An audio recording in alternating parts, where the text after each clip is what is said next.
This podcast is brought to you by Radio 786.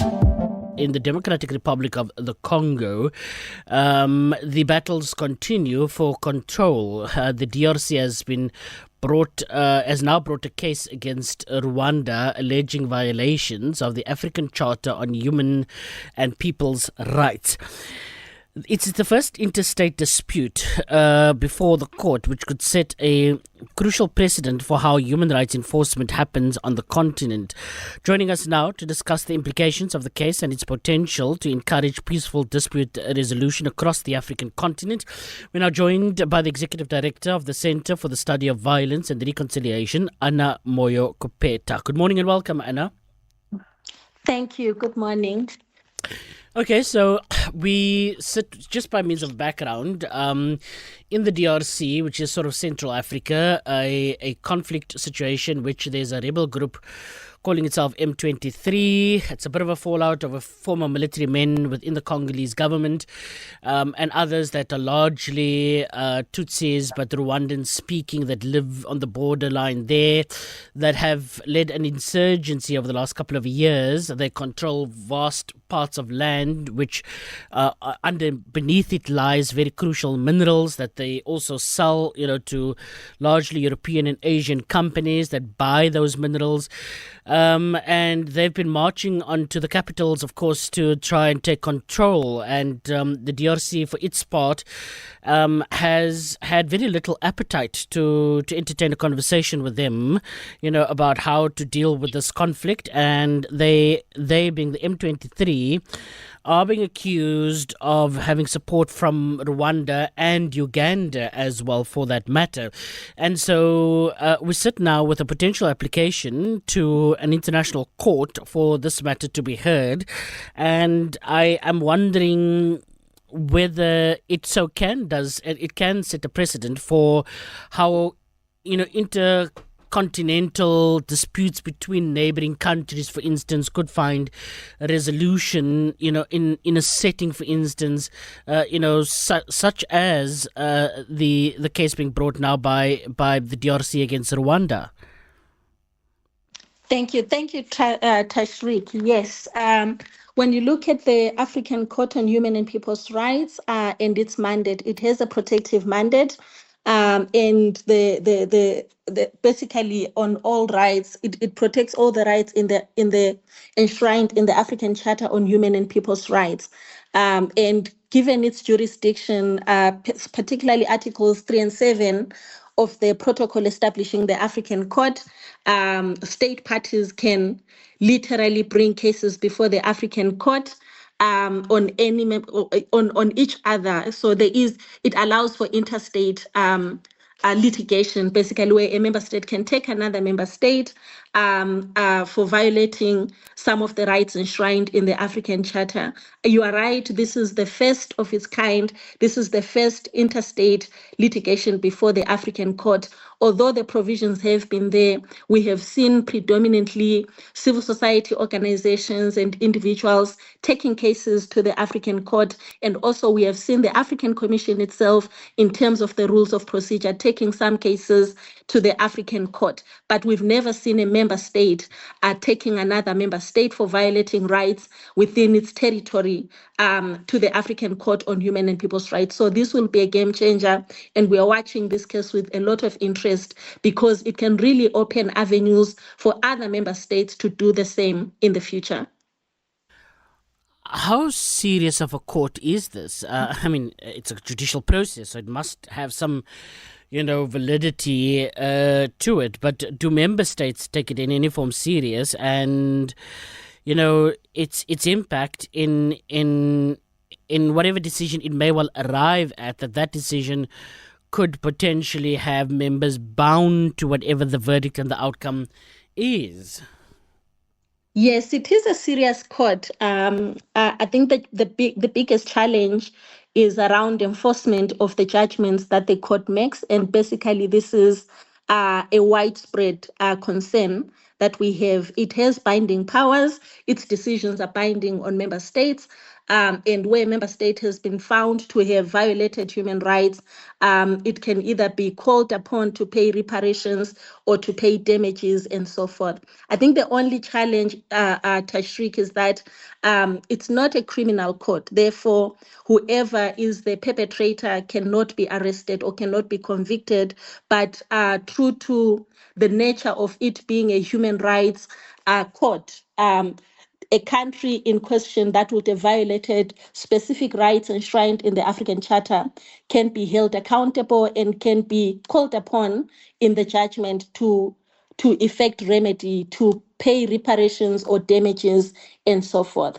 However, enforcement will then have to go to the member state level. So this is where now political will is needed for the member state to enforce the judgment of the court. And where enforcement is slow or is delayed, or the country is not interested in enforce the judgment, this is where challenges happen. And we've seen in the past, particularly with some of the cases that have been adjudicated, a lack of interest and political will. We have seen member states evading or taking the judgment from one ministry to another to enforce, and evading basically responsibility that way, and making judgment or making enforcement of the judgments to take long, therefore denying the justice that victims would really need.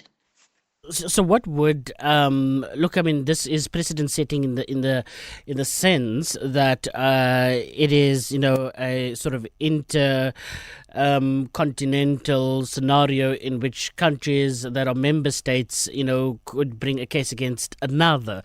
But insofar as the court have the court adjudicated matters before, and what do we know from the way in which, as you say, sometimes in certain governments it goes from department to department and doesn't really find any sort of gravitas or resolution in terms of implementation. But the dynamics of what we're dealing with is a little bit different here. I suppose the DRC will have to be able to bring evidence to back up its claim that Rwanda is supporting the M23, and the consequence of which, is controls of lands, theft of minerals, and so on and so forth, and whatever the case may be. But you and I both know this isn't clearly a matter of the law and a matter of what is right or wrong. There's a lot of politics, built into it, and complexities around, M23 and some of its members, included in the broader political spectrum that makes up the Democratic Republic of the Congo. And again, this is not problems of 2024. They go back as far as the early 1990s. And so I want to understand in this rather complicated mess that we are in right now, what practical implications there could be for whatever outcome the court may arrive at. There are a lot of political implications. Tashrik, you are right. It's really a political case because, again, adjudication and litigation will require that he who alleges that rights have been violated will have to prove that indeed this is the case. And at the very heart of this case, proof will need to be obtained and presented to the court by the Democratic Republic of Congo, that indeed the M23 and the M23 belongs to Rwanda, and Rwanda has been funding the M23, fueling the conflict that has been raging in the eastern parts of the Democratic Republic of Congo.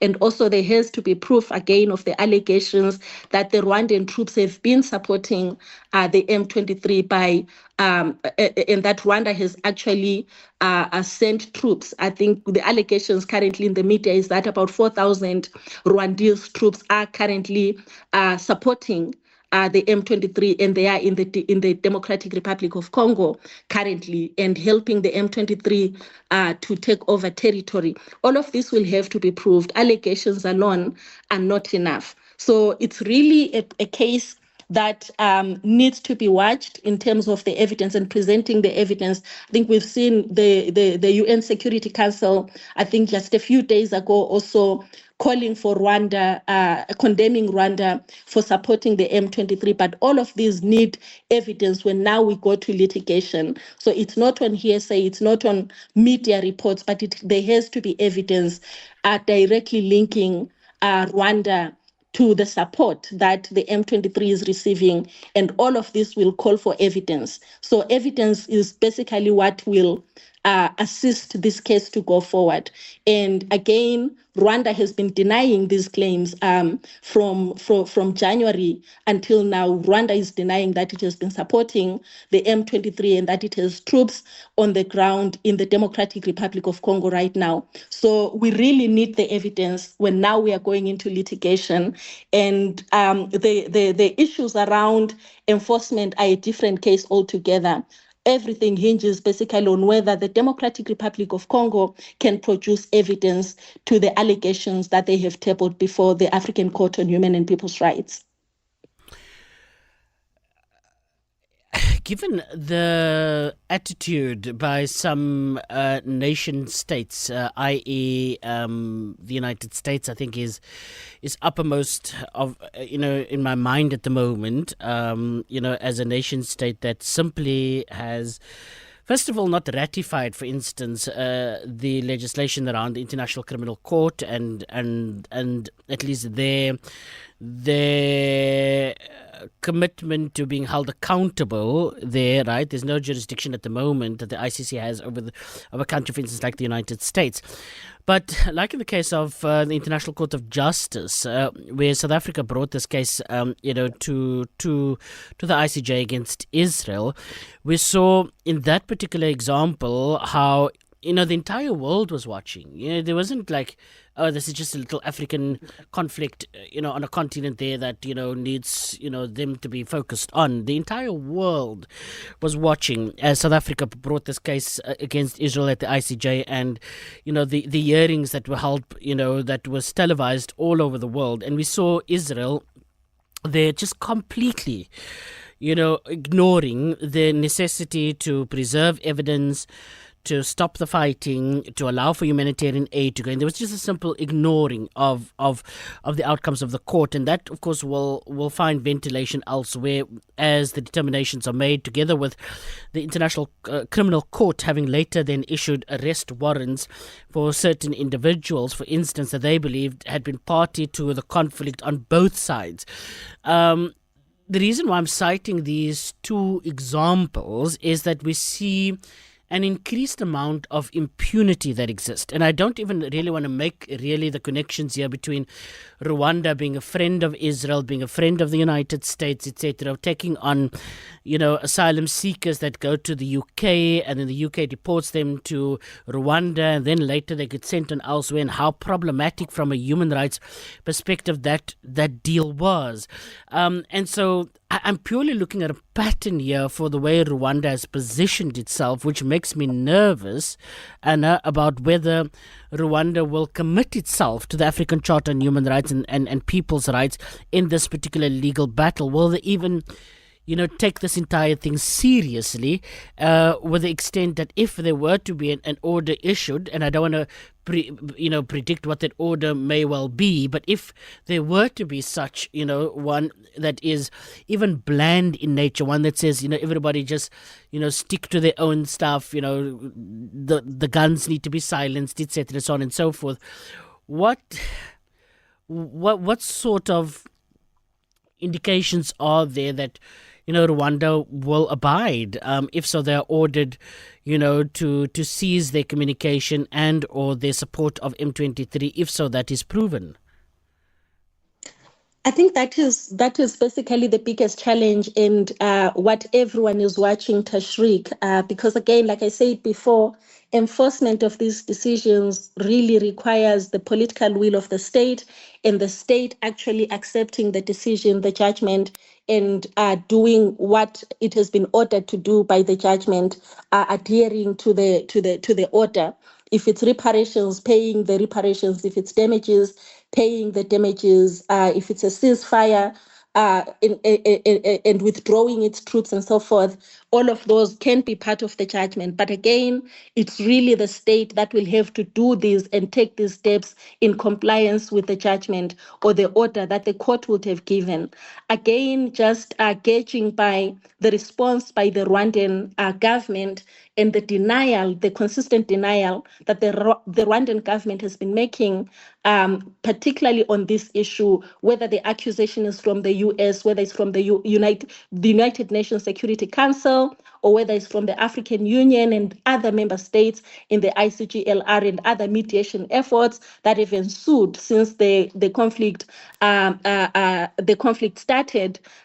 We have seen this consistent denial by the Rwandan government that it's supporting the troops, the M23 troops in Rwanda, and that it has sent forces on the ground to assist the M23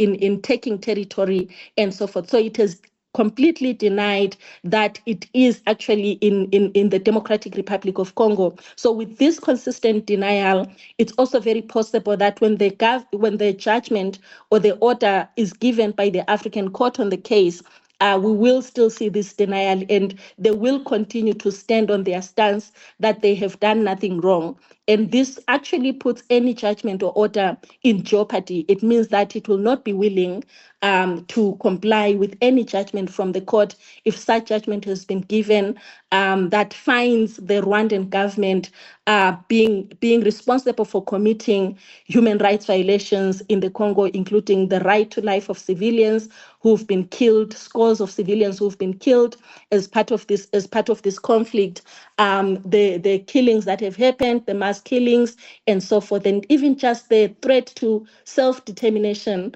of the Democratic Republic of Congo through the interference of another state within its territory. So all of these are rights that have been violated, rights that are enshrined in the African Charter. But with the denial that Rwanda has been making, it's very possible that even the judgment will not be implemented, and that they will continue denying. There is also, of course, the potential of some of the bilateral relationships that different countries, either in the ICGLR, in the East African community, and on the African continent as a whole, there is also a possibility and a potential that some of the bilateral relations will trump justice, where countries will find themselves aligning with Rwanda because of bilateral ties, be it trade ties, and so forth. So the politics of the case also can actually pit countries against each other,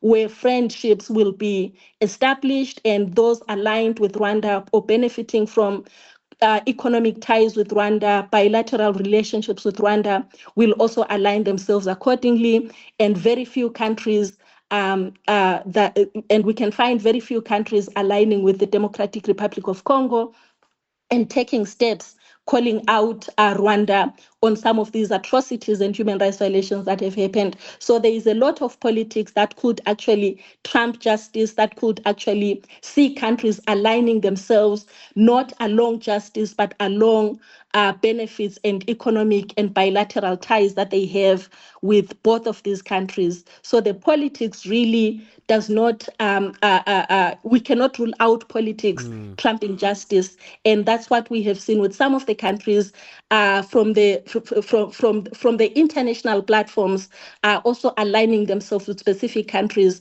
and some countries also aligning themselves with the Democratic Republic of Congo. And part of this dynamic, the political dynamic, is also partly the challenge why we've had stalemates, and we've had both countries having the support of a number of countries, either within the region, the regional economic communities, as well as the continental community, which is the African Union.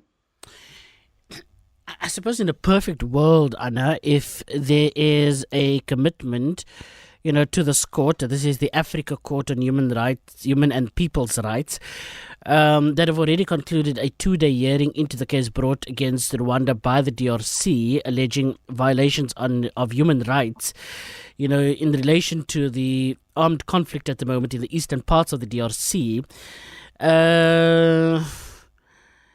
It's interesting because look, I mean, during the case, lawyers representing Rwanda questioned the jurisdiction of the court, citing the DRC's failure to exhaust local remedies. I'm not sure what they mean by local remedies. Many, of course, have also said that this could be precedent setting, because if so, Rwanda agrees to, well, I don't want to preempt and suggest that Rwanda is guilty, right? So if Rwanda, Uganda, the DRC, whoever is party to this, if this court is able, from a jurisprudence perspective, a legal jurisprudence perspective, settle or give guidance about settling this particular conflict. Look, I mean, I don't think ever a court will settle it, because we need the politicians to act maturely and be the adults in the room and find a way out of this, because for as long as people are suffering with poverty, are climate change exposed, and a whole host of other issues, these will continue to act as inhibitors for conflict on the continent. And we know this to be true for very different parts of the continent.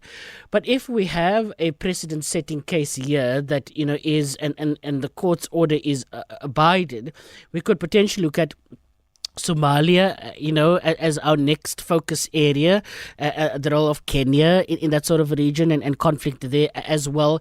That if there's a commitment to this court, we can find headway in massaging the sort of peace that we are wanting on the continent. But before we even get there, Rwanda is saying, well, the court doesn't have jurisdiction. I don't know how they argue that jurisdiction argument, saying that local remedies, they've not expanded by what they mean by local remedies, but I suppose the court won't be convinced by that argument. Indeed. So the African Charter has specific requirements that a country has to meet before it can take cases before a regional court or a continental court like the African Court on Human and People's Rights. Exhaustion of local remedies requires that the country in question or the applicant to the case would have gone through the national courts to try and seek adjudication there first and foremost before they go to a regional court or a continental court like the African Court on Human and People's Rights. So by exhaustion of local remedies, this means that the Democratic Republic of Congo ought to have gone to its national courts first and foremost to have the matter adjudicated there first. And if they don't find a resolution on the matter, that's when they can now go to either the East African Court of Justice, because we have that, or to the African Court on Human and People's Rights. So in this case, regional courts act as courts of last instance, or the appeal divisions after the national courts have failed to resolve the matter. So that's what basically Rwanda has been saying, that it ought to have gone through its national courts. But the challenge that we have, and the Democratic Republic of Congo has been right in saying that, in saying this, national courts will require that they bring perpetrators or whoever has violated the rights before the national courts. But how do you take perpetrators from the country? Or how do you take another member state before your national courts? The jurisdiction there is questionable, because it's a different country altogether with its own sovereignty, with its own national courts. So then it makes sense that then the matter will be taken to a regional court or to a continental court like the African Court on Human and People's Rights, because it's interstate litigation. They wouldn't have had the right to summon Rwanda to their national courts, even though the matter arose within the borders of the Democratic Republic of Congo. So there are exceptions as well to this requirement by the African Charter on Human and People's Rights. In the event where there are no local remedies to exhaust in the first place, let's say human rights are not at all honored, or human rights are not enshrined in the Constitution of the Democratic Republic of Congo, the case can then go straight to the African Court on Human and People's Rights. But also in the event that local remedies can be unduly prolonged, the case can be taken directly to a continental court. in the interest of justice and ensuring that the rights being violated can then stop, and we can find reparations or remedy to the conflict and to the rights violations that are currently taking place. So there are exceptions, and these are some of the exceptions that the Democratic Republic of Congo has exercised, and rightly so, as enshrined in Article 56 of the African Charter on Human and People's Rights. Thanks very much there, Annah Moyo Kupeta, on the line with us. Lovely pieces of analysis on the situation in the Democratic Republic of the Congo, the DRC, talking to us there about what could be a precedent-setting case, as the DRC has now brought a case against Rwanda at an African court. The African court that is the Charter on Human and People's Rights, and we're analysing what could be the eventual outcome. If so, this is precedent-setting, but it is certainly, complexed by the fact that there is a lot of politics necessitated here to be able to have an eventual outcome where peace reigns in the Democratic Republic of the Congo and in that entire Central African region, as it were. This podcast is brought to you by Radio 786.